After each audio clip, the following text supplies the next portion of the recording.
Oh, yeah. Boa tarde. Boa tarde, boa tarde, boa tarde. Aí. Olá.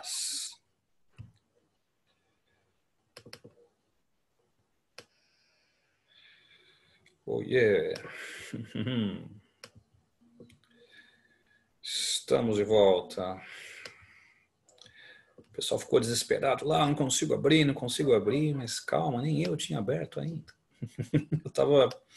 Eu tava mexendo na aula, por isso que aparecia que tava uma reunião aberta, né? Era por isso. Mas estamos aí, estamos junto. Isso aqui importa. E hoje temos que terminar o de relevo, certo? E preciso começar solos, né? E então, se eu não me engano, eu ia começar a falar das questas na semana passada, que não daria tempo, né? Tá aí já compartilhado com vocês. Falta aí um terço dessa aula de relevo do Brasil, mais ou menos. E daí a gente começa solo já hoje, tá? E como amanhã vai ter aula normal, né? Porque não vamos obedecer o calendário, no caso o calendário novo. Cada dia temos um calendário diferente. Mas enfim, amanhã teremos aula normal à tarde. Então tudo segue com a normalidade aparente, né? Não se espantem pelo meu fundo, estou aqui em meio às trevas. É um protesto em relação à política deste país. Enfim, mas nós que não estamos entrevados, estamos aqui para uma causa nobre, que é o estudo. Eu vou continuar de onde eu parei, gente. Então, eu parei aí nas questas. Na verdade, eu não parei, né? Eu não comecei a falar delas. A galera curtiu as trevas, darkness. Mas, enfim. Galera, então, lembra que na semana passada eu até comentei com você assim, ó, questas é melhor eu esperar um pouquinho para explicar, porque tem que ir devagar. É um tema que cai muito.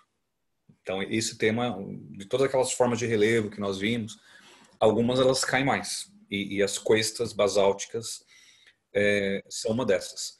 Você percebeu que aí no meu subtítulo tá assim, derramamentos basálticos, né? Mas a forma de relevo que eu vou explicar de fato, que envolve esses derramamentos basálticos, são as chamadas cuestas. Eu vou colocar aí até no chat a palavra. Cuestas em espanhol significa costas. Então, basicamente, é esse o significado do nome, né? Agora, por que o nome e como que você vai estudar? Vocês devem lembrar lá das eras geológicas. Por isso que eu insisti tanto nessas eras, né? Que o Brasil teve vulcões num passado geológico aí que já passados milhões de anos, claro. E no caso, a gente vai voltar para a era Mesozoica. Então, vamos por partes. Começar pelo tempo geológico. Era Mesozoica. O que aconteceu nessa época? O Brasil tinha vulcões ativos. Quando começou ali a separação, né, entre a África e a América do Sul, né, nesse momento onde hoje é o Brasil, tinham vulcões. Né? E desses vulcões, você tem o basalto. Então, esse nome que você viu aí no meu slide, derramamento basáltico, né, significa isso, vulcões ativos e literalmente derramaram o basalto. A lava vulcânica, ela chegou à superfície, no caso, né, e solidificou e virou basalto, uma rocha magmática. Feito isso, eu quero que vocês agora olhem as imagens para poder entender o que é uma cuesta. Essa foto aí, gente, essa foto que você está observando aí maior à sua esquerda, né, é de Botucatu, interior de São Paulo. É uma parte da cuesta de Botucatu. Perceba que tem várias cores diferentes, né? Tem uma cor mais clara, que é areia, né? E tem uma cor mais escura, que é o basalto. Então, veja o que eu falei na aula passada. Numa prova preto e branco, isso pode confundir um pouco vocês. Uma prova colorida é mais fácil, claro. Mas sempre, se for preto e branco, o tom de cinza mais escuro, né? ele vai ser o basalto. E perceba que é uma alternância de camadas. Dê uma olhada com calma, vou usar a setinha aí, tá vendo? Lá no topo tem uma camada de areia, né? Aí depois uma camada mais escura que é o basalto. Aí tem mais areia, mais basalto. Esse rosa aqui, não se enganem, deve ser porque tem umidade aí. Então essa umidade deu essa coloração mais rosa, mas é a mesma coisa, é areia, é o arenito do mesmo jeito. Aí de novo tem uma camada mais escura que é o basalto, areia, basalto, percebendo que as camadas vão se alternando. Então imagina que aconteceu o seguinte, quando ocorreram esses vulcões ativos, foi criando basalto. E foi acumulando camadas. Uma hora uma camada de basalto, uma hora camada de sedimento. Uma hora camada de basalto, hora camada de sedimentos. Então nessa figura fica nítido, nessa foto fica nítido isso, né? Há uma alternância de camadas entre sedimentos, no caso o arenito, uma rocha sedimentar aí, arenito, e o basalto. Eu vou colocar no chat, só para quem não pegou direito, alternância de camadas. Estou colocando no chat, aí você já tem isso feitinho aí. 2 pontos. Basalto, que tem a ver com os vulcões, né? Estou escrevendo. Basalto e arenito. Pronto, está no chat. É o que está nessa foto aí, galera. Então, uma foto bem próxima, né, de uma cuesta. E isso em Botucatu, interior de São Paulo. Vou colocar uma figura agora, exatamente do que é uma cuesta e por que tem esse nome. Dá uma olhada nessa figurinha que eu abri agora. Tá vendo essa fotografia aí embaixo? É de São Carlos, interior de São Paulo, que também tem cuestas.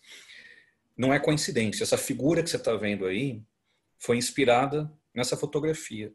Exatamente essa região aí que você está vendo na foto, em São Carlos, é que inspirou essa figura aí. Então perceba que a cuesta é todo esse conjunto que você está vendo na figurinha que eu coloquei agora. E ela tem 2 pontos que você vai destacar.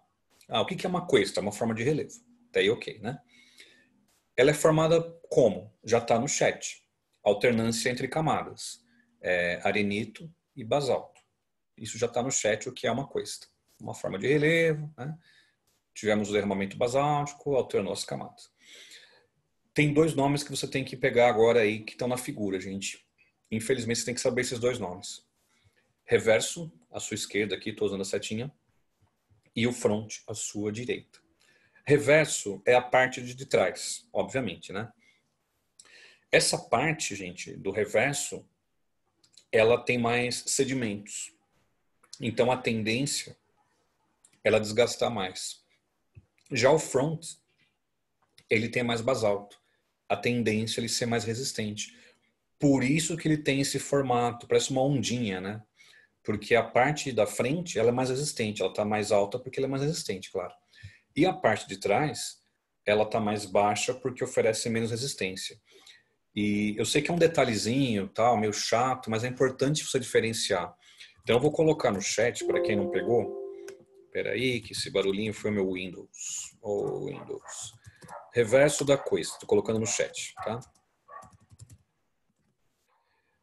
Rochas menos resistentes.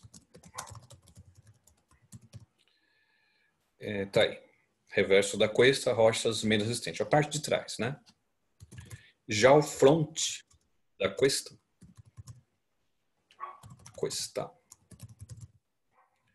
Rochas mais resistentes.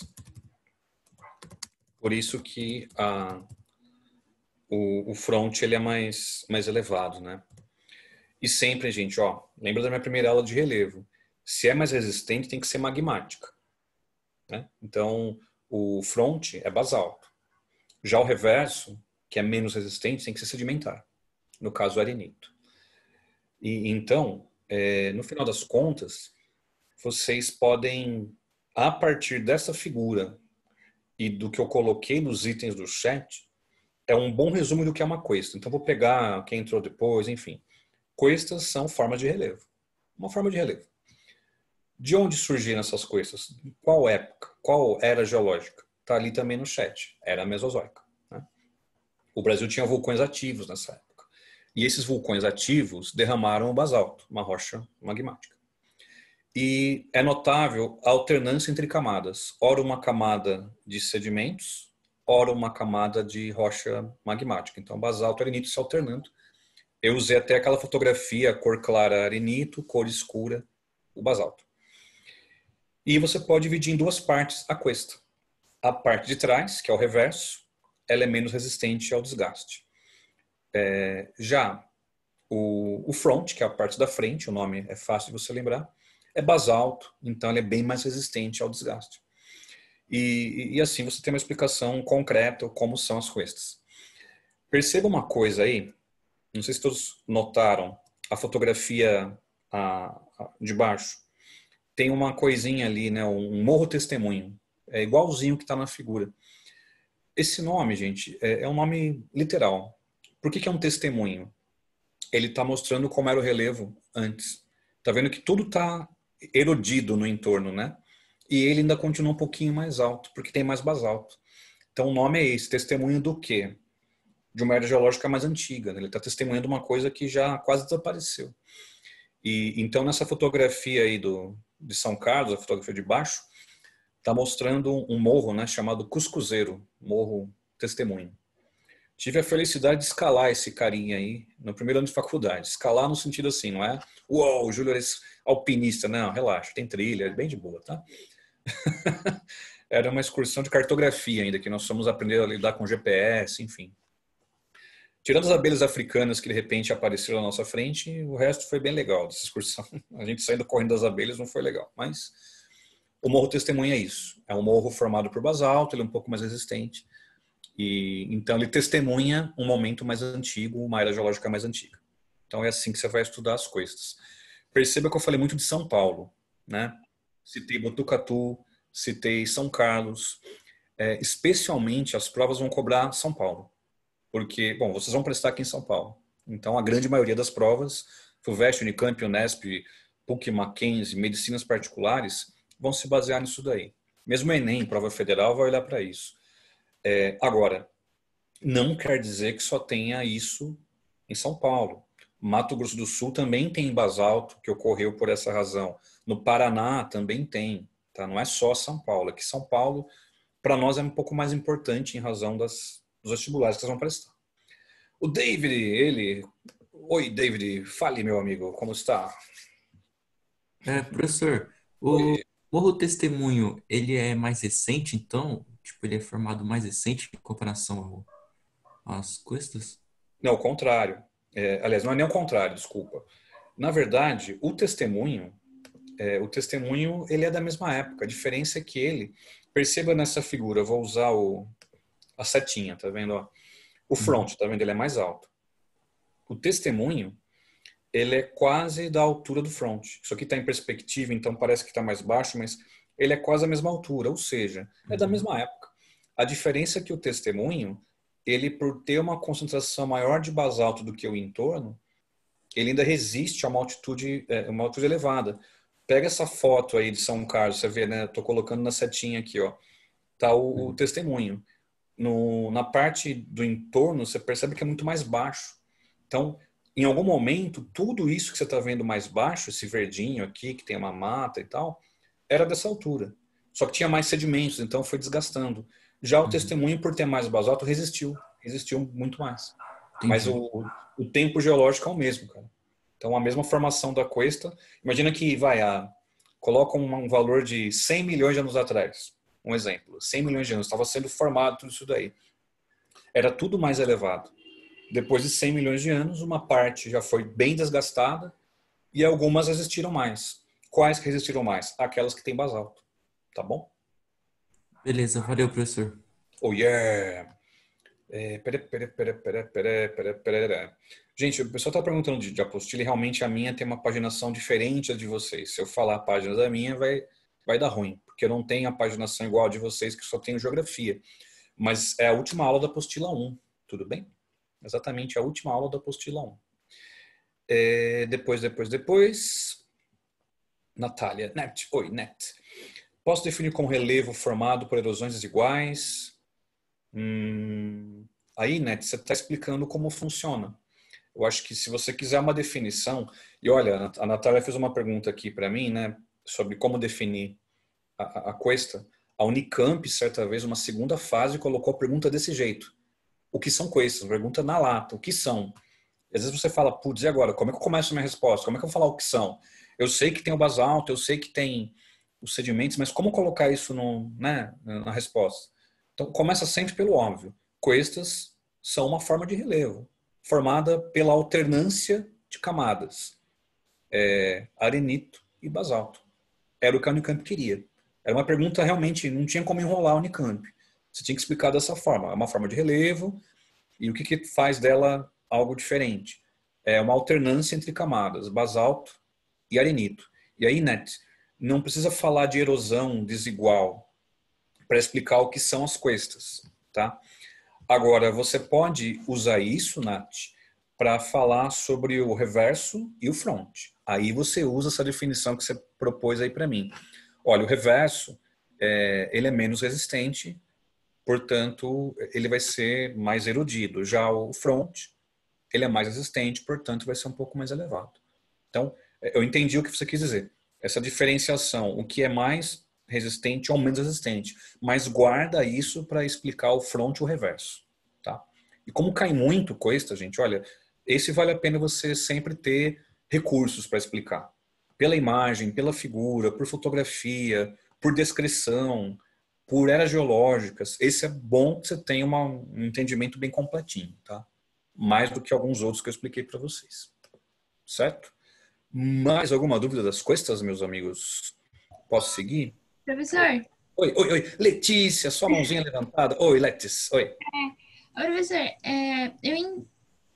eu acho que não está muito claro para mim, porque, por exemplo, tem outras formas de relevo que elas Uhum. foram formadas pela ação da água, enfim. Uhum. Nessa, a minha dúvida está mais, tipo, como que se formou? Por exemplo, o senhor falou que teve a ação da lava vulcânica e tudo mais. Então, eu posso dizer que antigamente, muito tempo atrás, Uhum. haviam vulcões nessa região onde há costas? Sim. Mas eu acho que é legal, Letícia, você entender a partir disso. Mas não precisa explicar isso. Evidentemente que para ter a lava vulcânica tem que ter algum tipo de vulcanismo ativo, Uhum. ok? Então, essa relação você pode até colocar caso seja perguntado. Então, você guarda essa informação, não precisa colocá-la na mesa, sabe? Realmente, na era Mesozoica, o Brasil tinha vulcões ativos. Entre esses vulcões ativos, foram vários no Brasil, houveram, desculpa, alguns que se relacionam com as costas. Porque a gente tem uma ideia, às vezes, Letícia, de vulcão, aquele cone, né? Igual aqueles vulcões de desenhos animados. Não precisa ser isso. Se abre uma fissura e a lava preenche esse espaço, já é um vulcão. É o caso que você está vendo aí das costas. Então, deixa eu até voltar isso, ó. Olha essa foto aí de Botucatu. Imagina que nesse momento aí da Era Mesozoica, conforme a lava foi preenchendo o espaço, foi um processo que levou milhões de anos para acontecer. Então, entre a lava se solidificar e chegar no que você está vendo hoje em dia, foi também chegando mais sedimentos carregados pelos rios, pelos ventos, pelas chuvas, né, também.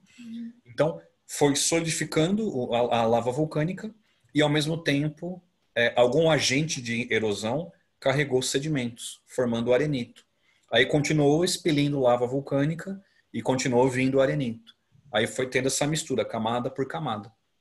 Então, a origem da costa é isso. Você pode falar, olha, a origem está relacionada com vulcões ativos da era Mesozoica, que foram eliminando nessa lava, que deu origem ao basalto. Só que o basalto não ficou sozinho nessa história. Também chegou na mesma região sedimentos vindos dos rios, dos ventos, enfim, chuvas, vários agentes que promovem erosão. E aí misturou uma camada do basalto, que foi sendo solidificado. Lembrando, é um processo que levou mais de 50, 80 milhões de anos para acontecer. É muito devagar. A gente está vendo o relevo hoje em dia, dá a impressão que rapidinho formou a coisa. Não, a formação das coisas levou aí milhões de anos até chegar nessa alternância. E provavelmente, Lex, as coisas foram muito mais altas ainda. Imagina que o Brasil está estável, não tem mais tectonismo no Brasil ativo há muito tempo. Então essas coisas já foram muito mais altas, e foram sendo desgastadas e continuam sendo desgastadas. Tanto que o entorno que eu falei da segunda imagem demonstra isso. A tendência é tudo isso ser erodido cada vez mais. O basalto resistente, ele dá uma cola, ele gruda tudo isso, né? Vamos dizer assim. O que impede dessa região já estar toda erodida. Então, por isso que tem um Morro Testemunha, um lugar que tem mais basalto. Então, não se preocupe tanto em detalhar como era naquele momento, mas explicar de fato, olha, as coisas representam uma forma de relevo relacionada ao basalto. Acho que a tua pergunta, acho que você pode responder a partir daí. Tem que falar do basalto, que é uma rocha vulcânica proveniente da era Mesozoica. Só que o basalto, além de ele ter sido gerado nesse momento, ele se juntou com outros sedimentos, vários sedimentos, que foram se alternando em diferentes camadas. Essa é a definição de Cuesta. Assim fica mais tranquilo. Para você não ter que explicar coisas até corretas, Lex, só que não são necessárias para responder a pergunta. Então, é um checklist. O que são, falar do basalto e dessas camadas que se alternam, né? E depois, para concluir, falar do reverso e do fronte. Tem uma parte que é menos resistente, tem mais sedimentos, e tem uma parte que é mais resistente, onde tem o basalto. Certo? Entendi. Obrigada. De nada. Eu tenho outras mãos levantadas aqui. Larissa, não sei se foi a primeira, mas é quem eu estou vendo agora. Eu estou só com uma tela hoje, não estou com duas telas, então não vejo tudo junto. Oi, Larissa. Professor, Oi, tudo oi, bem? oi. Boa tarde. Tudo bem, Eu também oi, não sei se tem outra pessoa, mas de qualquer forma. É. Professor, esse desgastamento que você falou na explicação para Letícia, ele causa alguma consequência, tipo, prejudicial pro meio, assim? Não, porque é um processo natural, né? Esse desgaste, no caso, é por conta dos agentes erosivos, chuvas, ventos, mudanças de alterações climáticas, oscilações, hora muito frio, hora muito quente, hora muito seco, hora muito úmido. Então, é um processo natural, né? Agora, a gente não está colocando o papel da atividade humana nesse jogo, né? Sempre o que provoca impactos muito profundos, quando fala em erosão, ações antrópicas. Não é o caso. Então, evidentemente que esses sedimentos desgastados vão parar em algum lugar. Que lugar? Os vales, os rios. Mas é um processo natural. Não tem uma implicação drástica, vamos dizer assim, por ser um processo natural. Entendi. Evidente. Então tá bom. Qualquer erosão, mesmo natural, onde há o papel humano de desmatar, de ampliar a erosão, aí sim temos um problema maior. Mais carga de sedimentos nos rios pode provocar assoreamento, o rio ele vai ficar cheio de areia, né? Mas não é o caso aí, não. Aí a gente está falando de um processo natural, tá bom? E aí Tá bom, entendi. Obrigada, professor. Boa, Larissa. De nada. Não sei se mais alguém levantou as mãos, que eu me perdi aqui se alguma outra mão foi levantada. Se levantou, só abre o microfone e expresse os seus sentimentos. Senão, eu vou passar. Ok. Bom, outro favorito das provas, gente. Serra do Mar. Esse também você tem que ter uma noção completinha. Já comecei a falar dela em outras aulas, mas esse também, de qualquer dúvida, você levanta a sua mão, porque isso é muito importante. Eu coloquei uma foto, gente, da Serra do Mar. Imagina uma foto tirada do litoral sentido São Paulo. Então, a sua esquerda, né, nessa imagem, seria o litoral Oceano Atlântico. A sua direita seria a cidade de São Paulo. Então, essa é a perspectiva aí dessa foto. E Serra, gente, eu acho que teve uma aula, há 15 dias atrás, que alguém ficou comigo até o final, muitos já tinham saído, eu acabei tirando uma dúvida de um aluno, não me lembro agora quem foi, e eu expliquei, adiantei até para ele isso. A palavra serra é um nome genérico. Tipo, você vê uma forma de relevo, ela é um pouco mais alta, é uma serra. É genérico. Tá? Então, de fato, a Serra do Mar, ela tem esse nome porque é um nome coloquial para a gente usar no dia a dia. O que ela é de verdade, vou colocar no chat aqui, que é o nome geológico da Serra do Mar, né? É uma escarpa... Opa, de novo, Windows, motherfucker. A Serra do Mar é uma escarpa de falhamento. Esse é o nome que você tem que saber explicar. E uma parte eu já expliquei para vocês, inclusive. Vamos lá. Escarpa de falhamento. Como assim? Escarpa é esse paredão quase íngreme, que é essa foto, deixa bem claro, né? Essa parte da frente da Serra do Mar Perceba que é um paredão, né? Quase vertical. Isso é uma escarpa, beleza? Então, é um bloco de rochas muito íngreme. Isso é uma escarpa, né? E se eu digo que é uma escarpa de falhamento, eu estou explicando como é que essa escarpa surgiu, a partir de uma falha. Que vocês já sabem o que é, expliquei faz 2 semanas atrás. Então, imagina que a Serra do Mar, ela tem granito, que é uma rocha magmática. Estou colocando no chat, tá? Granito, peraí que escrevi granito errado. Faltou um I, granito, que é magmática.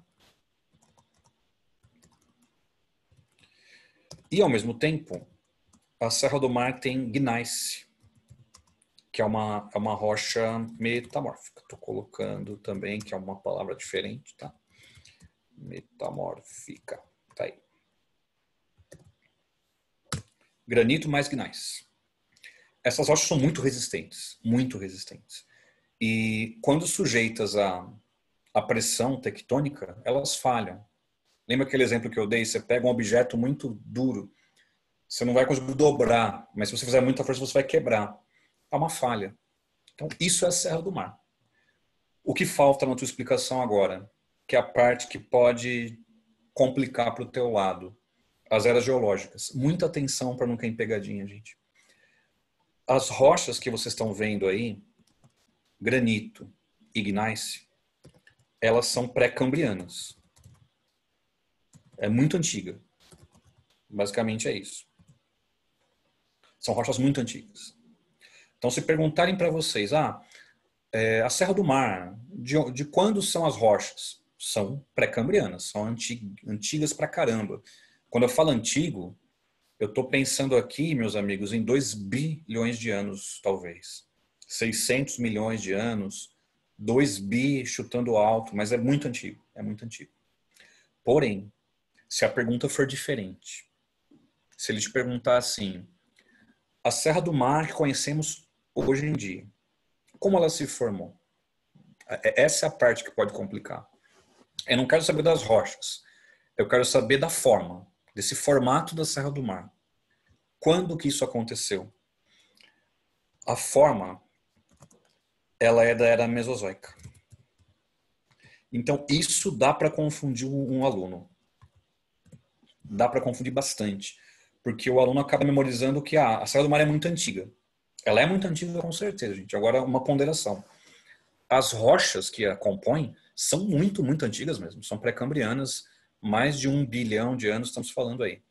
Mas o formato da Serra do Mar hoje em dia, essas falhas que vocês estão vendo nela hoje em dia, não são pré-cambrianas. Essas falhas são mesozoicas. Então, deixe bem claro no seu caderno isso. Porque, como é um tema muito recorrente nas provas, cair Serra do Mar, cai bastante, também é bom você ter a noção mais completa possível.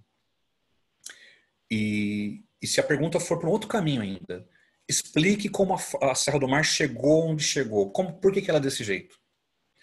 Você vai dizer uma coisa que eu já expliquei também.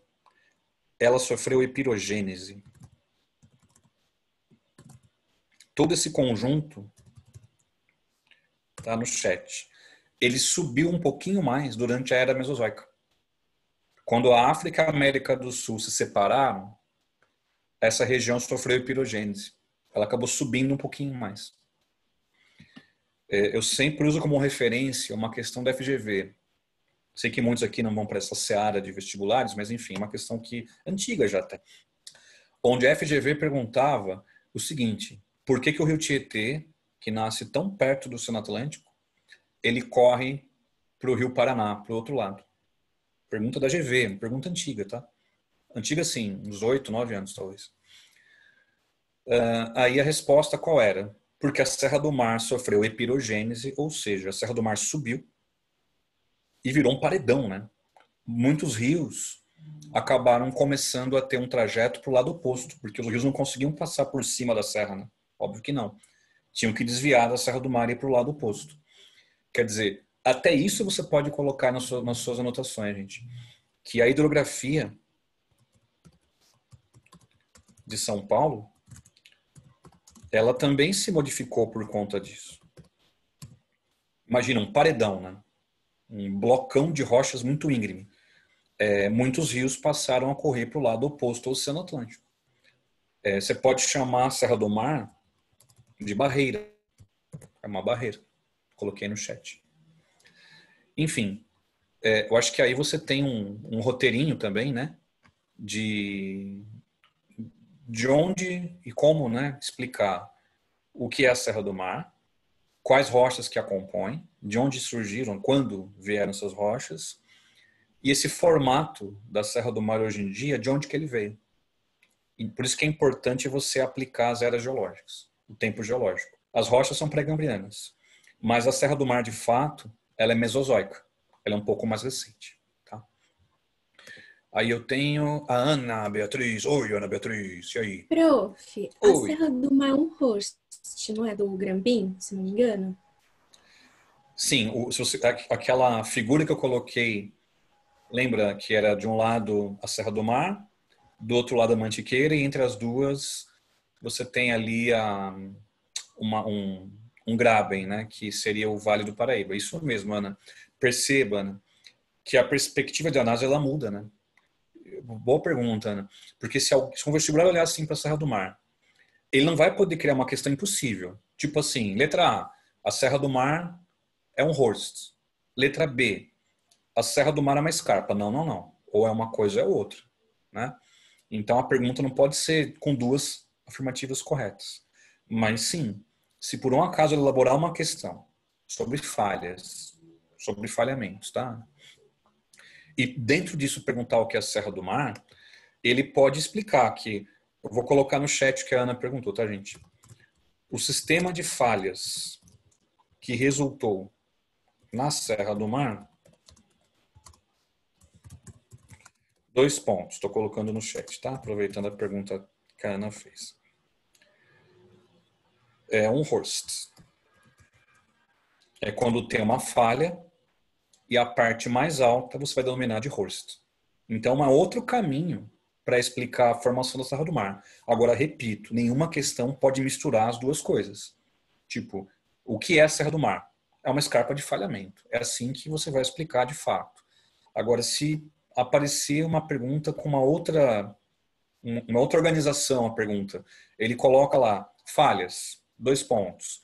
A Serra do Mar é um exemplo de um horst, que é a parte mais elevada de uma falha. David, manda ver, cara. Levantou a mão aí.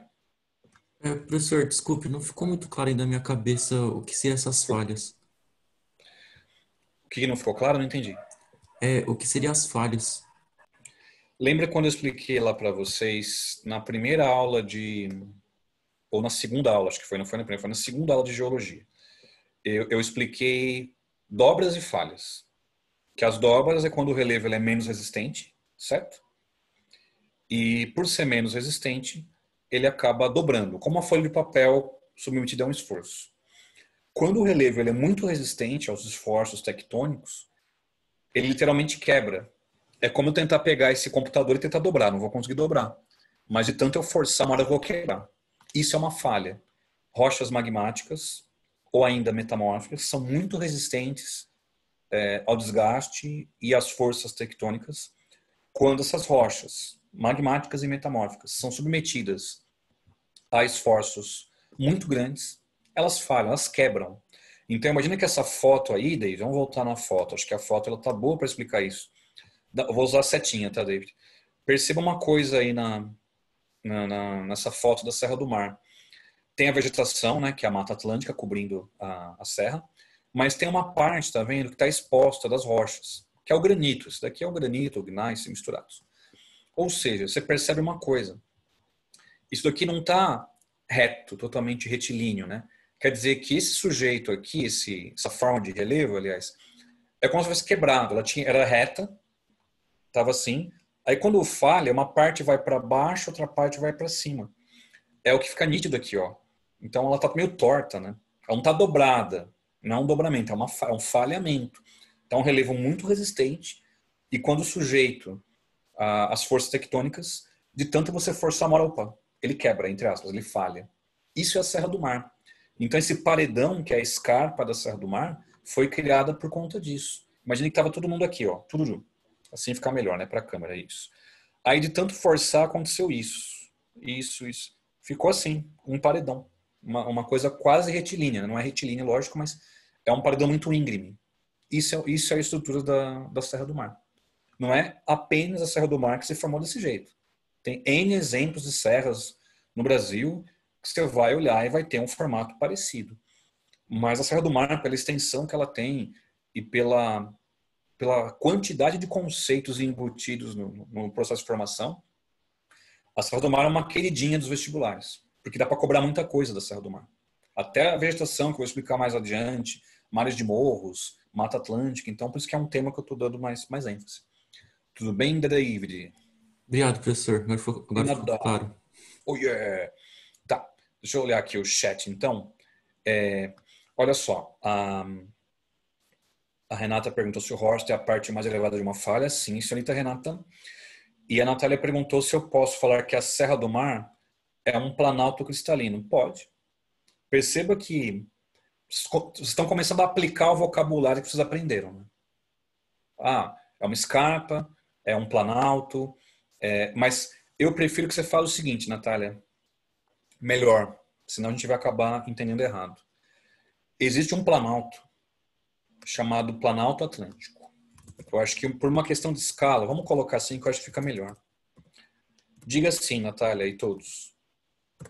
A Serra do Mar, ela é um trecho do Planalto Atlântico. Ela compõe um planalto. Eu acho melhor você escrever desse jeito do que dizer que a serra é um planalto. Porque senão não teria o nome de serra, né? Concorda? Então, eu sei que parece a mesma coisa, mas o Planalto Atlântico é uma estrutura muito maior. E dentro da estrutura do Planalto Atlântico tem várias serras diferentes. Por exemplo, a Serra da Mantiqueira faz parte do Planalto Atlântico. A Serra do Espinhaço, onde fica ali Brumadinho, faz parte do Planalto Atlântico. E a Serra do Mar também faz parte do Planalto Atlântico. Aí sim fica legal. Fica uma explicação bem coerente. Aí você vai saber usar onde é o Planalto, onde é a Serra. Felipão, fala aí, cara. Você que levantou a mão aí. Oi. As meninas estão na minha frente, professor. É que assim, como eu tô com a tela dividida, eu não sei quem foi o primeiro. Mas pode perguntar, cara. Pode perguntar. A Ana não vai ficar brava, não. Tá, beleza. Então, professor, é furada ficar chamando um tipo de dobramento antigo? Olha, cara, aí que tá. Boa pergunta do Felipe. O Brasil tem dobramentos antigos, mas não é a Serra do Mar. A Serra do Mar é uma falha. Ao mesmo tempo, se você de repente pegar toda a paisagem onde está a Serra do Mar, pode ser que você encontre dobra junto. Pode ter alguma dobra, que a gente acaba não colocando um nome específico para ela, porque ela tem uma dimensão muito menor que a Serra do Mar. Mas chame a Serra do Mar de um falhamento muito antigo, e não de uma dobra muito antiga. O Brasil tem dobras antigas, mas não é a Serra do Mar um exemplo. Tudo bem? Entendi, valeu. Falou. Ana Beatriz, diga. Prof, a Isa veio antes de mim. Tá, mas pode falar, não tem problema, tá? Somos todos amigos aqui, pode falar. Pensando em escudos cristalinos e rochas, eu posso dizer então que a Serra do Mar é composta por rochas que surgiram entre o Arqueano e o Proterozoico? Sim. Você pode dizer, por exemplo, que especialmente se você tiver que colocar um éon mais específico, coloque o Proterozoico. Essas rochas que compõem a Serra do Mar são pré-cambrianas. Agora, foi durante o Proterozoico que essas rochas foram se acumulando de fato. Por isso que é mais comum aparecer pré-cambriano, que é um termo mais genérico, engloba desde do Arqueano, o Proterozoico e o Adiano.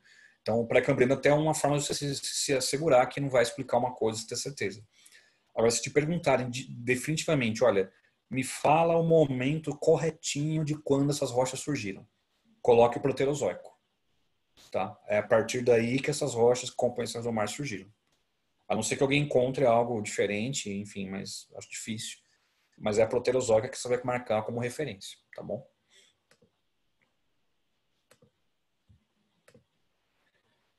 Isa Liguri. Oi. Oi, Ju. Oi. Deixa eu te perguntar, toda serra vai ser um Horst? Ou não? Não. Não, porque a serra, no caso, para ser o horst, é necessário ter havido esse tipo de falha, né? Onde uma parte ficou mais alta e uma parte ficou mais baixa em razão de esforços tectônicos. Pode acontecer de uma serra. Por exemplo, lembra da Cuesta? Se você parar para pensar, a Cuesta não é uma serra, né? É que ela leva um nome bem específico. Então, a serra é um nome que você vai dar para quando você observar uma forma de relevo mais alta. Pode ser uma falha, pode ser uma dobra, pode ser uma cuesta. Então, serra é um nome genérico para qualquer formação mais elevada. Tá? Beleza, obrigada. De nada. Ó, legal suas perguntas, porque para você entender uma coisa, há os nomes mais coloquiais e há os nomes mais aprofundados. Só cuidado para não usar um exemplo como a Serra do Mar para qualquer tipo de formação mais elevada. Então, existem várias formas diferentes, vários tipos de formação, né? Certo? Bom, eu coloquei uma outra imagem aqui só para a gente fechar. Bertioga. E perceba que é uma imagem de satélite que foi modificada, alguns acentuaram algumas coisas aqui, enfim. E perceba que por essa perspectiva de Bertioga dá para entender melhor o que é uma escarpa, né? Vou usar setinha para vocês entenderem isso. A parte mais alta, né, o topo da Serra do Mar, né? E em direção do litoral, em direção da praia, você tem a escarpa. A escarpa vai mergulhando, né, em direção do litoral. Então acho que por essa imagem fica nítido, né, o que é uma escarpa, o quanto essa forma de relevo ela é íngreme, né? Tanto que acho que a maior parte de vocês tiveram a experiência de ir de carro de São Paulo até o litoral, vai perceber que a rodovia Anchieta e a Imigrantes, muito usadas para isso, né? Elas vão circundando, é um caracol, né, em relação à serra, e depois tem a descida.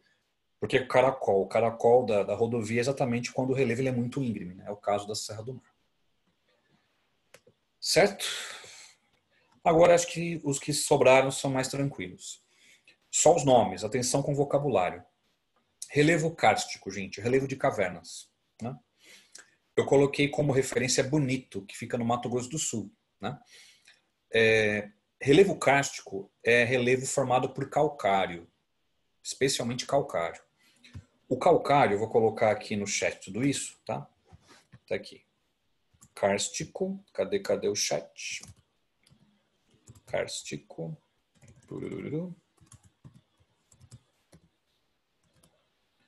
Calcário. O calcário, ele é sedimentar.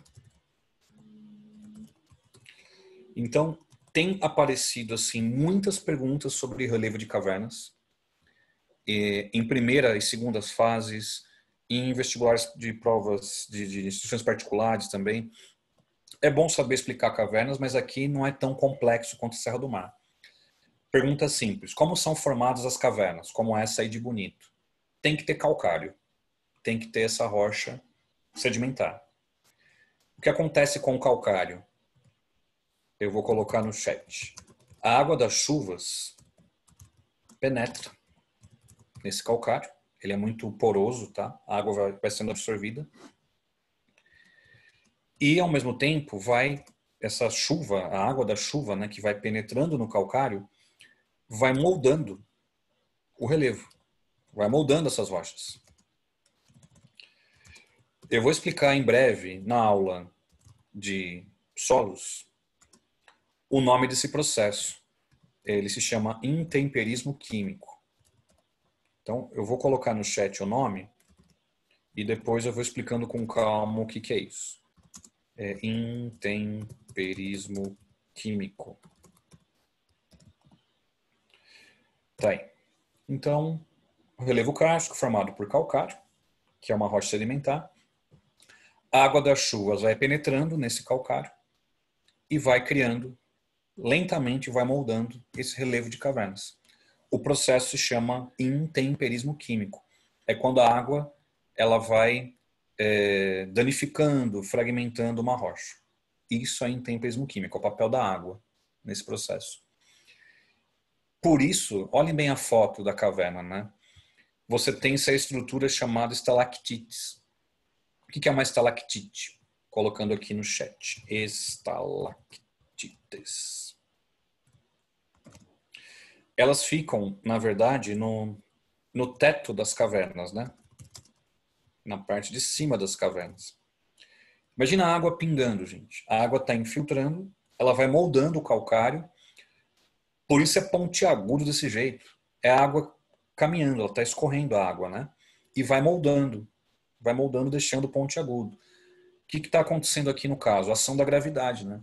A água vai penetrando, vai infiltrando nessa rocha, vai moldando o calcário. Se você pôr a mão numa estalactite, ela é úmida. Normalmente ela tem um aspecto de bastante umidade, né? O calcário úmido. Mas, ao mesmo tempo, imagine que essa água ela vai pingar no chão da caverna. E nessa foto em especial, talvez não dê para verificar muito bem isso, mas olha aqui à sua esquerda, olha, estou colocando a setinha, tá? Como eu falei, no teto da caverna é uma estalactite. A água está pingando. Quando ela pinga no chão, vai acumular calcário e vai formar uma outra coisa, a estalagmite. Ela fica no chão das cavernas. Tá aí a explicação de como é a caverna. Então, em cima, no teto, é a estalactite, que é o calcário misturado com a água. Essa água com calcário pinga no chão da caverna e vai formar uma estalagmite, que fica no chão. Então, esses blocos que você está vendo no chão aqui seriam as estalagmites. É isso.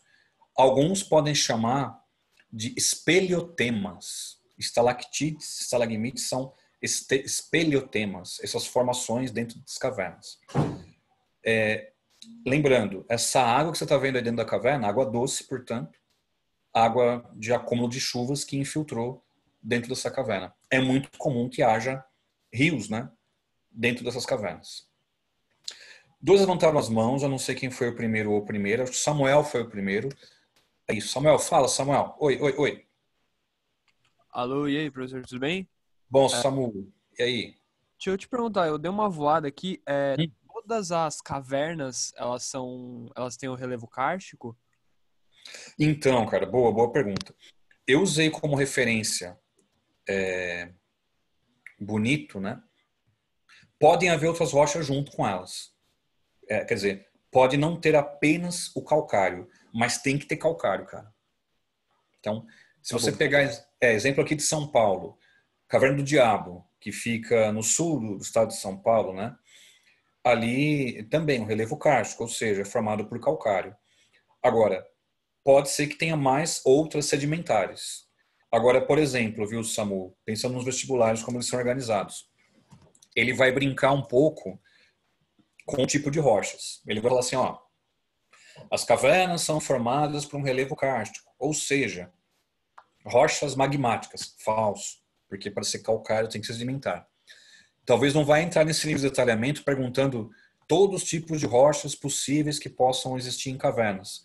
Tem arenito em caverna também, né? Mas exclusivamente você tem que pensar sempre no calcário, cara. Certo, obrigado, viu? De nada. Isabela Lee. Oi, Isa Lee. Ju, com essa parte de chover, vai ter o desgaste da rocha, isso, aquele outro. Tem como sofrer um processo parecido com a da formação das falésias ou não? Não, De quebrar, sabe? Não tipo entendi. de ficar batendo, mas de quebrar a rocha. Daí ela cair, por exemplo, onde formou a água. Pode. A estalactite pode, no final das contas, por conta do peso, né, do material, provocar um desabamento. Isso é muito comum em cavernas, inclusive, né? Quando se fala em minas, né, que são cavernas artificiais criadas pela atividade antrópica, quando há explosões, é um abalo e cai, enfim. Uma caverna como essa da imagem, ela tem todo um aparato para receber visitantes, tem limite de pessoas que podem entrar, até por conta disso. É perigoso. É perigoso e a ação humana pode agilizar esse processo de estalactites mais sensíveis acabarem quebrando e caindo e machucando alguém, inclusive, né? Então, sim, é um processo contínuo. A água das chuvas vai continuar infiltrando, vai continuar produzindo estalactites e estalagmites e num processo em longa escala, longa data, aliás, sim, é provável que haja um desabamento, uma formação de uma outra caverna, um novo acúmulo. Lembrando uma coisa, viu, Isa? O calcário ele é muito poroso. Por isso que você vai associar calcário à caverna. ele deixa a água infiltrar com muita facilidade. É uma rocha muito porosa. O arenito, que você falou das falésias, já não é desse jeito. O arenito ele é poroso, sim, mas é menos poroso que o calcário. Então, você pode colocar assim, o nível de porosidade, os poros entre os grãozinhos, né? Ele é muito maior no calcário. Não é à toa que é o calcário, essa rocha comum às cavernas, tá? Ana, oi Ana, pode falar.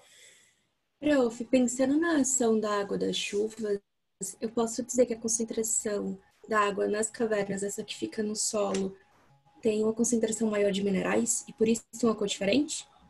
Não, porque os minerais, eles vão ter origens muito distintas, né? Por exemplo, eu tenho salares, concentração de sal. Eu tenho rochas que têm bastante ferro e alumínio. Aí vão ter outra concentração de minerais. Então, não depende disso. Pode ser que sim, pode ser que não. Então, não é uma regra. Isso você pode descartar.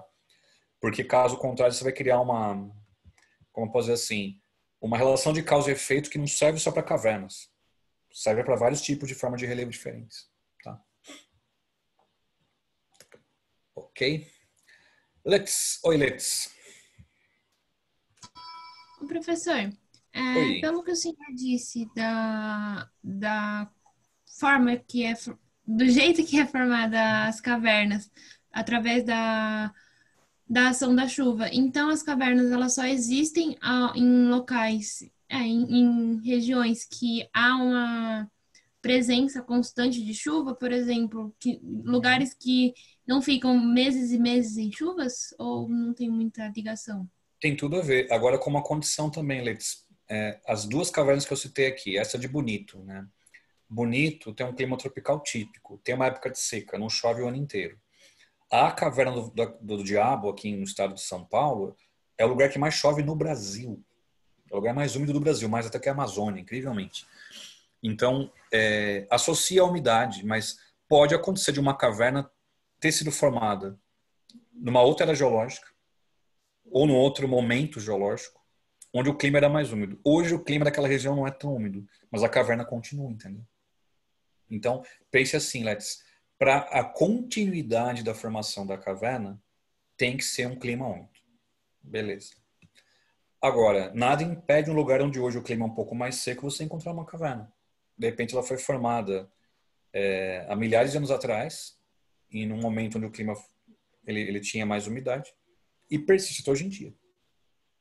Mas eu me lembro, Letícia, a FUVEST colocou na segunda fase dela no ano passado uma questão sobre isso, né? E o gabarito da FUVEST, por exemplo, pedia que você falasse da umidade. Tipo, aponte 3 requisitos para a formação de cavernas. Tem que ter calcário, tem que ter água, tem que ter chuvas, tem que ter um clima úmido. Então, eu acho interessante você associar a formação delas ao clima úmido. Agora, não necessariamente esse clima úmido continua até hoje em dia. Quando foi formada a caverna, sim, tinha bastante umidade. Hoje pode ser que não. Tá bom? Professor, só mais uma coisa. Considerando a presença dos rios, então eu posso dizer que os rios que existem nas cavernas atuais, eles só persistem em climas úmidos? Sim. Porque aí teria uma certa renovação da água, né? Já que é constantemente úmido. E em locais secos, não. Você pode, de repente, encontrar uma caverna num lugar seco, com os espelhotemas e tudo mais, só que muito mais antigos. Agora é aquilo, né? Os espelhotemas, estalactites, são muito frágeis. São muito frágeis. Então, vamos supor, um lugar lá no Oriente Médio, tinha uma caverna que se formou há, sei lá, milhares de anos atrás. Hoje o clima de lá é seco. Porém, um terremoto fez essa caverna ser obstruída. A gente nem sabe que ela existe. Ou ela já está toda deformada, o relevo se deformou. Por isso que é legal associar a umidade, sim. Porque cavernas muito, muito, muito antigas, os espelhotemas já vão estar bem desgastados. Mal vai dar para perceber se aquilo é um espelhotema ou não. Você tem que pegar a rocha. Se você quer calcário, a formação ela tem a ver com a água e tal. Mas por isso que eu usei essa questão da FUVEST como referência. Que a FUVEST perguntava aponte 3 causas ali para a formação das cavernas, sem ter que explicar, só apontar. Presença da umidade, da água, no caso. Aliás, a FUVEST colocou assim, né, no seu gabarito. o intemperismo químico, ou seja, a ação da água. Mas de onde vem essa água? Ah, presença de climas úmidos, tem que ter chuva. E terceiro fator para formar cavernas, rochas com calcário. Então, eu acho melhor, é legal manter com a umidade, sim.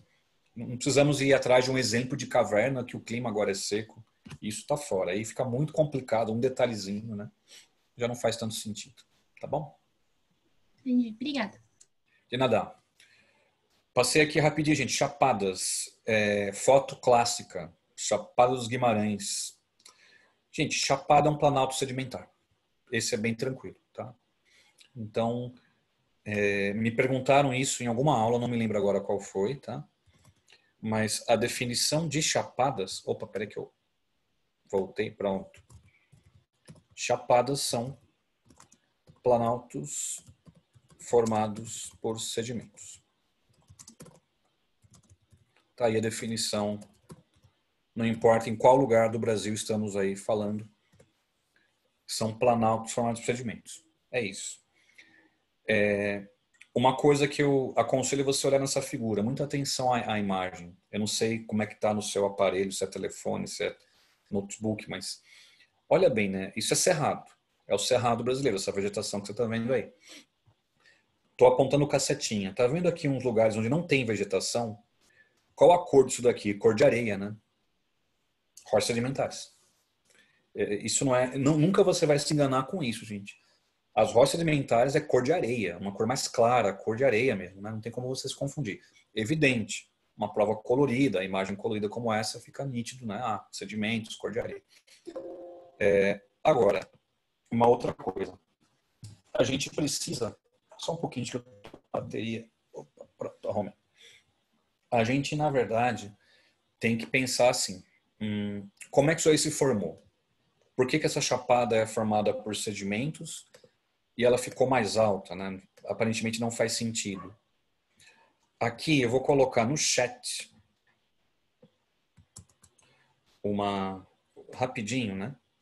Uma explicação geológica para a coisa.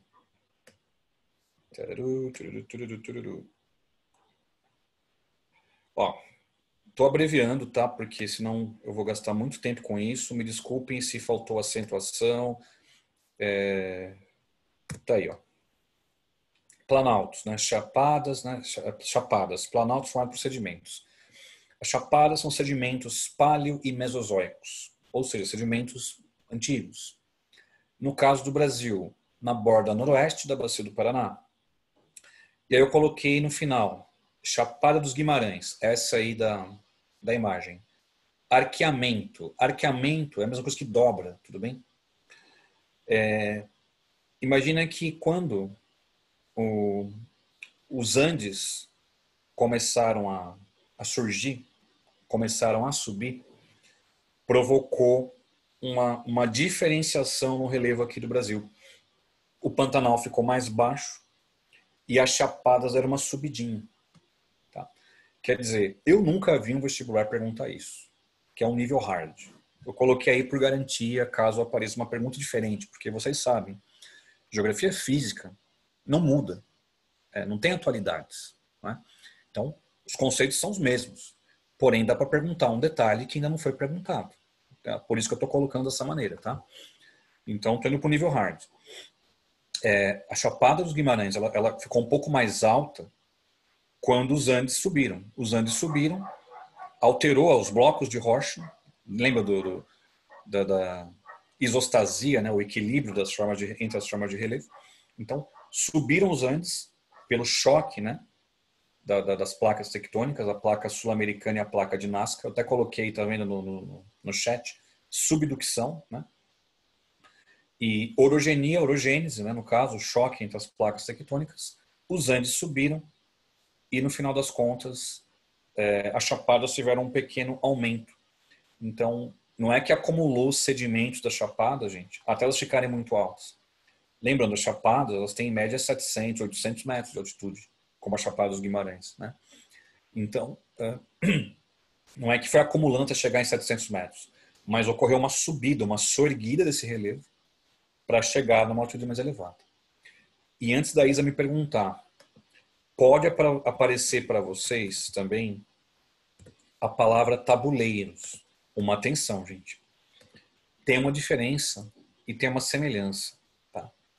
Na verdade, se você parar para pensar, tanto as chapadas quanto os tabuleiros são planaltos formados por sedimentos.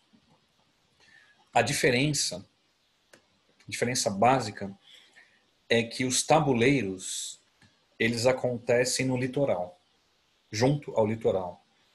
E normalmente eles estão juntos com as falésias. Então cuidado, gente, porque não use chapada e tabuleiro como sinônimo. Não são sinônimos. Tem algo em comum. Ambos são planaltos formados por sedimentos. A formação é a mesma. Só que o tabuleiro ele é mais baixo, normalmente ele é muito mais baixo, e o tabuleiro está perto do litoral. Tá? Então só tome cuidado em questões de múltipla escolha, né? De repente, ou mesmo questões abertas, se aparecer, né? A chapada e o tabuleiro têm algo em comum, mas o tabuleiro é litorâneo. Tá? Isa Lee. E aí eu já explico aqui de novo. Eu acho que eu vou fazer uma pergunta muito burra, mas acho que para mim vai ficar claro. Como que numa prova considerada feita em preto e branco, eu vou distinguir uma chapada de uma cuesta? Não, é fácil, é muito fácil, porque eu não posso dar uma figura aleatória, tipo, que vai te fazer confundir. Porque a diferença básica, perceba, eu até vou colocar de novo, você vai perceber que não é uma pergunta boba que você fez. No caso das chapadas, olha bem essa foto. Vegetação do cerrado. Perceba que a chapada, o nome chapada é porque o topo é relativamente plano, tá vendo? Uma coisa chapada, né? O nome não é por acaso, né? Mesetas é um nome que pode aparecer para falar de chapadas. Meseta, porque é uma coisa igual uma mesa, meio reta, tá? Se você voltar naquela imagem, eu vou voltar aqui para vocês, tá? Olha só. A cuesta não tem nada de retilínea, ela é toda irregular, né? Toda irregular. Então, eu já te dou aí uma dica. Duvido que apareça uma questão tão específica, tudo bem, Isali? Mas, no caso, enquanto a chapada é um conjunto muito grande e aproximadamente retilíneo, né? A cuesta ela é bem menor e irregular, toda irregular, altos e baixos, né? Essa corcova, daí o nome cuesta, né? Parece uma ondinha, né? As costas. Ele não vai poder dar uma foto tão confusa a esse ponto, tá? E ele pode dar uma foto com uma descrição. Ele dá essa foto que você está vendo aí à esquerda, né? A foto acima mostra um relevo criado a partir de intrusões basálticas. Intrusão, quer dizer, o basalto chegou até ali. Aí só pode ser a cuesta. Ele vai te dar alguma dica, essencialmente, para chegar na resposta. Mas se não te der a dica, vai por mim. Cuesta irregular. Irregularidade. Até colocar aí. Cuesta... Opa, peraí. De nada, mas é bom, uma boa sua pergunta. Cuestas apresentam grande irregularidade. Chapadas são conjuntos, estou colocando no chat, tá, gente? Quase retilíneos. É uma boa forma de você diferenciar caso, né, enfim, apareça algo nesse sentido. Beleza. Samuel levantou a mão. Oi, Samuel, fala. Opa, deixa eu te perguntar, você consegue explicar de novo o arqueamento, por favor? Isso, mandaram aqui. A Renata mandou a mesma coisa. Espera que eu vou voltar na foto ali das chapadas. Vamos lá. Espera aí que eu voltei demais. Chapadas. Então, arqueamento é o seguinte, cara. Imagina aquela situação, né, que a gente já avaliou aqui, das placas tectônicas atuando nas formas de relevo, né? Então, imagina que o arqueamento é quando tem uma epirogênese. Então, imagina que uma parte do relevo vai acabar subindo, né? No caso, os Andes acabaram subindo um pouco, tal, por conta de um choque entre placas tectônicas, né? Um choque entre placas. E as chapadas, no caso, quando esses blocos se juntaram e se pressionaram, a subducção, lembra? O atrito entre as placas, isso fez com que as chapadas tivessem um pequeno arqueamento. Ou seja, o arquear é um bombeamento, é uma subida dessa forma de relevo. É que assim, foi bom você ter perguntado, porque no final das contas tem muitos nomes diferentes para a mesma coisa, né? Perceba que eu costumo brincar o seguinte, que os geólogos não têm vida social, cara, eles inventam nome para as coisas. O pessoal da geologia não tem vida social, o cara fica lá, eu preciso inventar um outro nome, cara, os que tem aqui não estão dando conta, eu quero um outro nome, eu quero um outro nome. Então, o arquear é isso, essa subida que o relevo vai sofrer por conta da epirogênese. Então, houve um arqueamento, uma subida por conta dessa epirogênese. É isso, tá, Samu e Renato? Tem alguma coisa, tipo, a ver com... Tipo, se você vê assim na imagem, ele meio que parece uma rampa. Uhum. Sim, perfeito. Que é diferente da Serra do Mar. Muito bem. Percebeu que a falha é toda irregular, né? A Serra do Mar é toda irregular, uma parte mais alta, uma parte mais baixa.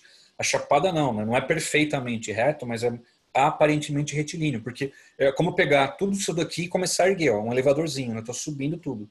Não vai ser totalmente reto, porque vai sofrer alguns desgastes diferentes, né?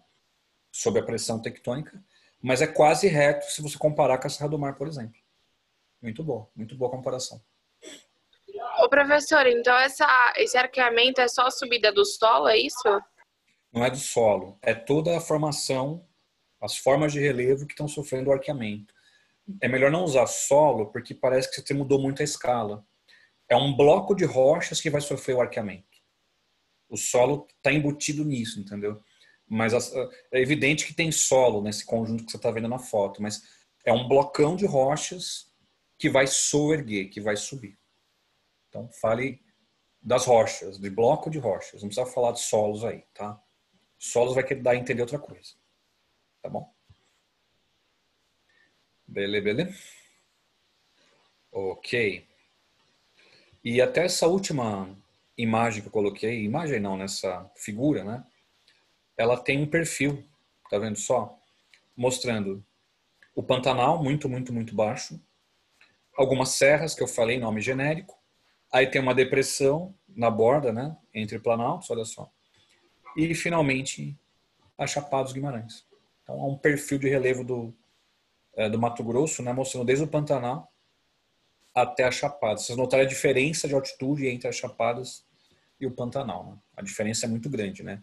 O Pantanal é a 200 metros de altitude, mais ou menos. E a Chapada dos Guimarães vai ter trecho de mais de 1.000 metros. Boa. Amigos, faltam dois. O primeiro deles, Inselbergs. É um nome diferente, né? Mas é bom vocês colocarem no vocabulário de vocês. Inselberg, o exemplo maior que eu tenho é o Pão de Açúcar no Rio de Janeiro. Olha a foto do Pão de Açúcar, gente, que é mais fácil entender pela foto do Pão de Açúcar. O Inselberg é uma forma de relevo cristalina, né, formada por rochas cristalinas, ou seja, mais resistentes à erosão, no caso. Né? E no final das contas, esse Inselberg, ele tem rochas muito resistentes à erosão. Ele fica muito mais alto do que está no entorno dele. Portanto, como é que você define o Inselberg? Olha, é uma forma de relevo. Você pode chamá-la, sabe do que? É um nome diferente, mas que vai fazer sentido para vocês. Monolítica. Como assim monolítica? Mono, né? Quer dizer um. Lítica, rochas. Então, esse monolítica é porque é um bloco, um blocão de rochas muito mais alto, né? Olha bem o Pão de Açúcar, tem esse blocão aqui, né? Super alto. E mais alto que tudo que está no entorno dele, porque ele é bem mais resistente do que está no entorno. Então isso é um Inselberg. Tá? Um relevo, uma forma de relevo muito resistente à erosão, formada por rochas cristalinas.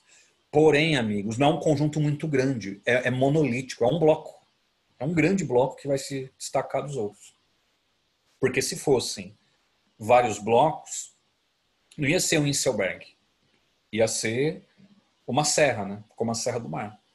Então, para quem tem dúvida onde empregar o vocabulário, essa é a razão de ter colocado a palavra mono. Por que mono, monolítico? Porque é um bloco. É um bloquinho. Você vê uma coisa muito mais elevada do que está no entorno. Esse mono, né, um bloco mais elevado formado por rochas cristalinas. Isso é um Inselberg. Em alemão, gente, essa palavra é alemã, tá? Inselberg significa ilha de morros. O nome até faz um pouco de sentido em língua portuguesa, né? Que você olhando essa imagem, parece uma ilha, né? Porque tá tudo muito plano, muito baixo. Aí, de repente, é uma estrutura mais alta, que é o Inselberg, que é um blocão formado por rochas cristalinas e, portanto, bem resistente à erosão. E o exemplo mais claro que eu posso dar para vocês é o Pão de Açúcar no Rio de Janeiro, né? Mas perceba que eu coloquei numa primeira imagem o sertão nordestino. O sertão é uma depressão. Lembra, eu expliquei para vocês, uma parte mais baixa. Você está no sertão nordestino. Aí, de repente, tem um bloco mais alto. É um Inselberg também. Pode não ser tão alto quanto esse Pão de Açúcar do Rio de Janeiro. Mas se você percebeu que o relevo é monótono, tudo baixo, aí tem esse bloco muito elevado, você vai chamá-lo de Inselberg. Tá? Nível hard, tá? Pediplanação, que é esse nome que eu coloquei no slide, é uma erosão, um desgaste em áreas de clima seco. Então, olha lá no caso do sertão, esse bloco, né, ele está sendo desgastado. Só que não chove ali o tempo inteiro. É mais o calor, o frio, o vento que vai desgastar. Então, essa pediplanação é o desgaste que ocorre aqui nesse Inselberg num lugar de clima seco. É nível hard mesmo, Enem não pergunta essas coisas. FUVEST pode perguntar esse nível. FUVEST nível elevado. Né? Então, pediplanação, desgaste do relevo em climas secos, como no caso do sertão nordestino. Então, ele te dá essa imagem e pergunta do que se trata. Bom, é um Inselberg. É uma rocha cristalina, muito resistente, que está compondo esse monolítico aí. E o desgaste dele, o nome do processo é pediplanação. Tá? Ok? David, pode falar, meu amigo. Professor, desculpe, uma coisa que eu não entendi. Diga. Esse bloco apenas que é formado por rochas cristalinas ou a região em torno também? Olha, no caso a região do entorno, a região do entorno inteira, ela pode ser cristalina. Porém, a concentração de rochas ela é muito maior. Daí a ideia de ocorrer esse formato. Tá? Agora, com certeza, se ele está muito mais elevado que o restante, é porque ele vai concentrar mais estrutura magmática. No caso do Rio de Janeiro, fica fácil pensar nisso, né? Porque o litoral é sedimento, né? Gente, eu preciso de 5 minutos que eu tenho que tirar meu carro da garagem para outra pessoa sair. Coisas de quarentena, tá? Eu volto, pode marcar aí as dúvidas que eu vi acesas. Eu já retorno aqui. Espera só um pouquinho.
Ai, pronto, voltei. Nem pergunta, eu não consigo explicar o que aconteceu. Um carro de manutenção parou numa vaga, só tirando meu carro, podia tirar o do vizinho. Ó. Meu Deus, meu Deus. Chegando eu parei. Inselbergs, ufa. Você acha graça, Samuel? Olha, e amanhã nem feriado vai ser pra gente. Vamos lá, Renato fez uma pergunta faz tempo. Se é só rocha cristalina. Para ser Inselberg tem que ser cristalino. Magmática e metamórfica. Ana B. Oi, Ana B. Manda ver. Pro, tem alguma... Essas rochas são de alguma era exata? Algum eno? Não entendi, não entendi. As rochas cristalinas são de algum íon exato? Se me perguntarem? Ah, você vai dizer que as cristalinas são do pré-cambriano. As primeiras cristalinas surgiram para falar relevo cristalino. De onde vieram a primeira vez são o pré-cambriano. Mas não esqueça uma coisa, boa pergunta também. Lembra do basalto das cuestas? O basalto das cuestas é magmática, certo? Que é uma cristalina. Só que é da era mesozoica. Então, sempre, atenção numa coisa. Cristalina é magmáticas, mas metamórficas. Beleza. Pré-cambriano é quando essas magmáticas e cristalinas são lá de muito, muito tempo atrás. Proterozoico, arqueano. Então, só toma um cuidado, ainda que eu não veja, nunca vi uma questão capaz de tentar confundir esses conceitos. Não vai dizer que o basalto das cuestas, ele é pré-cambriano, porque o basalto das cuestas é mesozoico. Mas o basalto, que é uma rocha magmática, é cristalino. Então, você pode usar cristalino sempre que a rocha for magmática e metamórfica. Não importa em que era geológica ela surgiu. Mas, quando for usar rochas pré-cambrianas, aí sim estamos voltando no tempo tudo isso. Agora, para não ter erro também, Ana B. Ana B é legal, né? Ana B. O Pão de Açúcar, as rochas são pré-cambrianas. A Serra do Mar, as rochas são pré-cambrianas. Esses morros, esses inselbergs do sertão do Nordeste também são pré-cambrianos. Então, a grande maioria dessas estruturas cristalinas do Brasil, elas são pré-cambrianas, são muito antigas. Por isso são tão ainda elevadas, mesmo com o desgaste, porque tem uma certa resistência ao desgaste. Então, tudo que eu expliquei, Ana B, a única rocha cristalina que eu expliquei assim, de todos os exemplos que eu dei aí dessa aula de relevo do Brasil, de um momento que não é pré-cambriano, o basalto da cuesta, que é mesozoico. Mas eu falei naquele momento que era mesozoico. O restante, Serra do Mar, Pão de Açúcar, Inselbergs, são estruturas pré-cambrianas. Tudo bem? Larissa Ferreira. Oi. Lari, tá por aí, Lari. Dou-lhe uma, dou-lhe 2, 3. Enquanto a Lari se recupera, eu vou para o último slide. O Pico da Neblina, que eu falei já na semana passada, né? É o ponto mais alto do Brasil. E o pico, na verdade, gente, que vocês estão vendo na imagem aí, ele compõe uma forma de relevo que a gente chama de maciço antigo. O que é um maciço antigo? O maciço antigo é um relevo pré-cambriano e resistente. Só que, diferente do Inselberg, o Inselberg é só um bloco, né? Um monolito. No caso do maciço antigo, é quando é um conjunto. Quer dizer, o Planalto das Guianas, onde fica o Pico da Neblina, você pode chamá-lo, se quiser, de maciço antigo. Por que é maciço? Porque é muito resistente. Né? Por que é antigo? Porque é do pré-cambriano. Então, eu sei que pode dar um nó na cabeça, mas use a palavra maciço antigo quando é uma estrutura maior, né? Uma extensão um pouco maior, e bastante antiga. Então, o Planalto das Guianas, que fica na região norte do Brasil, onde está localizado o Pico da Neblina, você vai, se quiser, denominá-lo de um maciço antigo. Quer dizer, um planalto muito resistente ao desgaste, por isso o nome é maciço, e antigo, porque as rochas são pré-cambrianas. Então, é mais um termo para você incrementar o teu vocabulário, né? Que você pode usar como referência de formas de relevo muito antigas e, ao mesmo tempo, muito resistentes à erosão. Então, basicamente, sempre que você pegar um planalto que ele é cristalino, que é uma rocha muito antiga, você vai chamar de maciço antigo. Lembra da Serra do Mar? Já expliquei há pouco a vocês. A Serra do Mar fica no Planalto Atlântico. O Planalto Atlântico é um maciço antigo. Basicamente é isso. Então, você não vai chamar a Serra do Mar de um maciço antigo, mas o Planalto Atlântico, onde está inserido a Serra do Mar, você vai chamar de um maciço antigo. O conjunto ele é maior, gente. Serra é uma forma de relevo que você consegue visualizar brevemente, né? Já o planalto é uma coisa longa, de grande extensão. É esse planalto que você vai chamar de maciço antigo. O Brasil é repleto de maciços antigos, né? Porque o relevo do Brasil, em boa parte, ele é cristalino, né? Ele é pré-cambriano, né? Enfim. Aí eu tenho algumas perguntas. Eu não sei quem foi a primeira ou o primeiro. Eu vou olhar do jeito que apareceu aqui para mim. A Lari, que fugiu de mim, ela voltou. Oi, Larissa. Oi, professor, desculpa. Imagina, Deixa eu te perguntar. Eu fiquei com um pouco de dúvida no antigo, no Insenberg, sei lá, não sei como que pronuncia. Mas, de qualquer forma, na apostila, ele tá falando que, assim, que eles são formados por guisnes e granito. Esse coisa aqui, gneiss, não sei, esse negócio aqui que tá escrito. É o gemudo, gneiss. Uhum. O que é isso? Lembra que quando eu coloquei, vou voltar lá em Serra do Mar, que o chat já está cheio de coisa, mas lembra que eu expliquei Serra do Mar? Eu falei que a Serra do Mar, as rochas são pré-cambrianas, é formada por granito e gneiss. É muito comum no Brasil, quando vocês observar uma estrutura cristalina e antiga, ser formada por essas duas rochas. Então, a Serra do Mar é granito e gneiss. Entendi. Então é um tipo de rocha. É um tipo de rocha, exatamente. E é bom, o Lari, porque você percebe que você não tem que decorar todos os tipos de rochas. São vários, centenas, milhares de rochas diferentes. Você não tem que decorar cada uma delas. Mas algumas, você percebeu que elas sempre aparecem, né? O basalto lá nas crestas. Granito e gneiss aparecem Serra do Mar, em Inselberg. O arenito aparece nas chapadas, aparece nas crestas também, aparece nas falésias. Então, basicamente, para quem está acompanhando essa coisa das rochas, as principais que você vai ter que realmente saber aplicar. Gneiss e granito, que são exemplos de cristalinas. O basalto, que tem a ver com os vulcões da Mesozoica. E o arenito, que é um sedimentar que está por toda parte do Brasil. Então, se repetem as rochas. Assim fica mais claro como você vai estudar. Porque tantas questões vão colocar os mesmos exemplos que você vai acabar memorizando. Tá bom? Entendi. Obrigada, professor. Outra coisa. Oi. Que eu fiquei com um pouco de dúvida. Posso tirar? É esse Horst. Eu acabei perdendo a aula e aí eu queria saber como que é. O que é? Será que você poderia?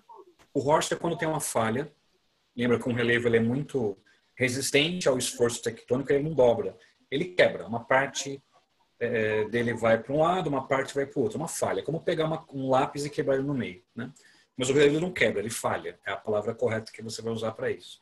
Então, o falhamento, quando ocorre nessa falha, pode acontecer de uma falha, você vai ter duas partes que ficaram mais altas e entre as duas uma parte que ficou mais baixa. É um tipo exclusivo de falha.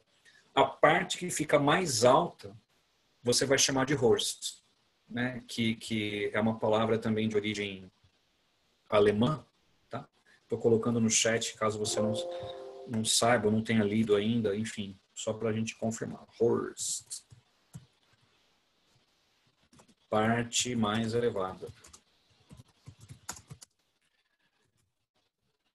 Já, como eu falei, então, duas partes mais altas.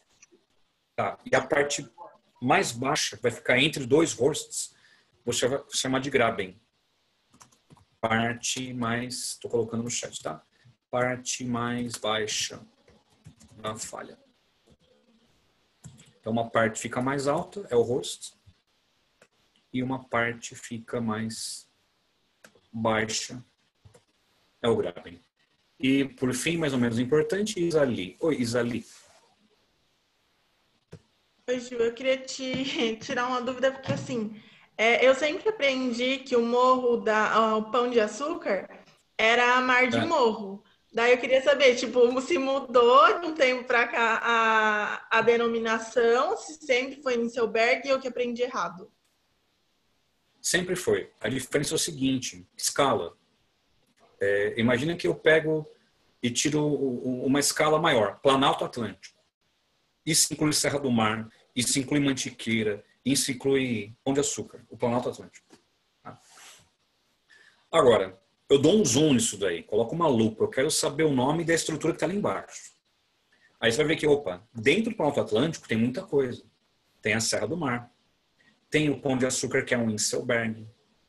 Então, você dá nome mais amplo para as coisas e nomes quando você vai interiorizando, aprofundando. Quando se fala em mares de morro, é outra categoria de análise. É outra coisa. Mares de morro é um domínio morfoclimático, que inclui relevo, clima, vegetação, solos e hidrografia.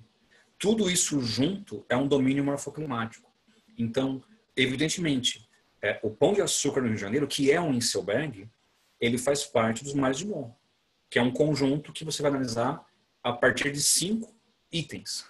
Seu relevo, seu clima, sua vegetação, seu solo e sua hidrografia. Então não está errado falar que o Pão de Açúcar ele faz parte dos mares de morro, tá certo? É que mar de morro eu estou analisando outra coisa. Não estou vendo só relevo, estou vendo clima, relevo, solo, vegetação, enfim, tudo isso. Agora, se a pergunta for diferente, o que é somente o Pão de Açúcar? Isola ele de todo o resto. Ele é um Inselberg. Tá? Ele é um monolito, é um bloco só cristalino. Agora eu mudo a pergunta. Esse monolito, esse Inselberg chamado Pão de Açúcar, ele faz parte do quê? Dos mares de morro. Aí sim está correto. Então o que você aprendeu não está errado. É somente outro olhar. É olhar por uma outra forma de categoria de análise. Tá bom? É só ele que tem 2 categorias de análise ou tem vários outros? Tudo vai ter, porque imagina a Serra da Mantiqueira, onde foi Campos do Jordão. Serra da Mantiqueira é o nome daquele conjunto de serranias. Serra da Mantiqueira. Mas ela faz parte do que também? Dos mares de morro. A Serra do Espinhaço, famosa recentemente, infelizmente, pelo acidente em Brumadinho. Brumadinho fica inserido na Serra do Espinhaço. A Serra do Espinhaço também compõe os mares de morro. E assim por diante. Então, é olhar para o território brasileiro com perspectivas diferentes. Eu quero olhar só relevo. Agora eu quero olhar domínios morfoclimáticos. Agora eu quero olhar bioma. Agora eu quero olhar população. Os lugares são os mesmos. Só que a maneira de estudá-los muda. Tá? Quer ver outro jeito? Muito fácil de você pensar também. Viu, Isali? Bacia hidrográfica. Esse mesmo lugar onde fica ali o Pão de Açúcar. Eu vou olhá-lo a partir da perspectiva das bacias hidrográficas. Aí eu esqueço o relevo. Eu quero saber os rios. Aquele território ali, aquele chão onde está o Pão de Açúcar faz parte de qual bacia hidrográfica? Basicamente isso.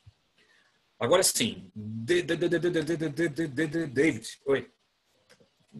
Professor, voltando no Inselberg, ele tem diferença da era geológica, da forma do relevo e a rocha ou não?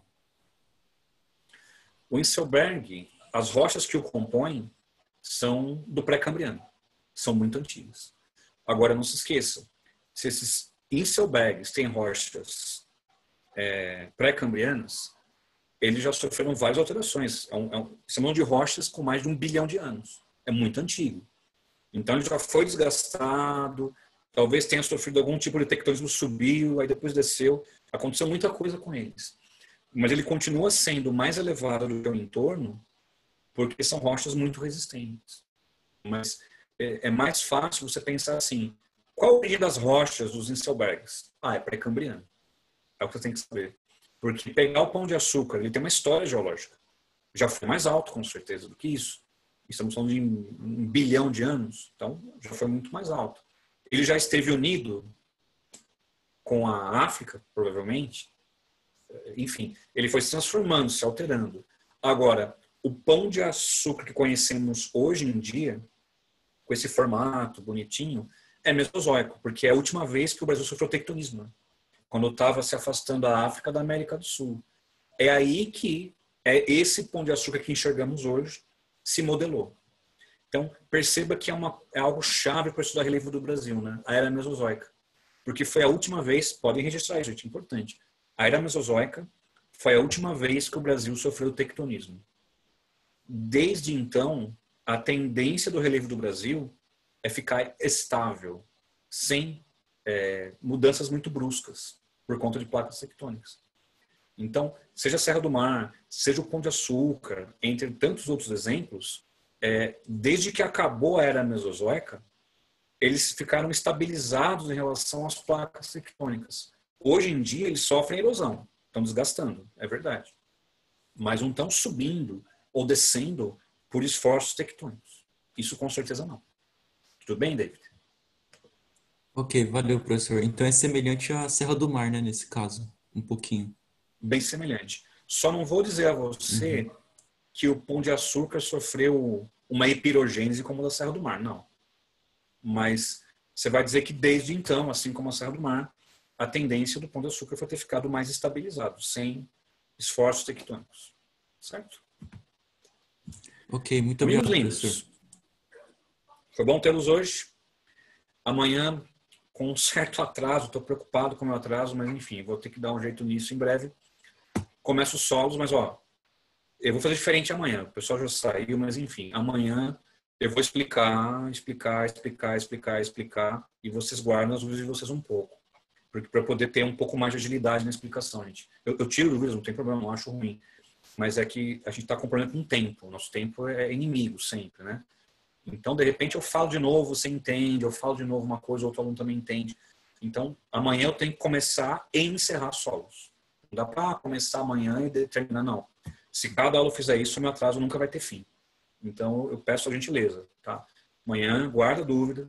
Não é que eu não estou vendo se ela levantando a mão, eu vou deixar um pouquinho de lado para poder dar uma agilidade à aula, para não ficar travando muito. Que relevo é difícil. Eu imaginei que se fosse acontecer, que é um tema bem complicado. Mas a partir de amanhã eu vou dar um gásinho aí, tá bem, gente? Então, beijo pra vocês, se cuidem.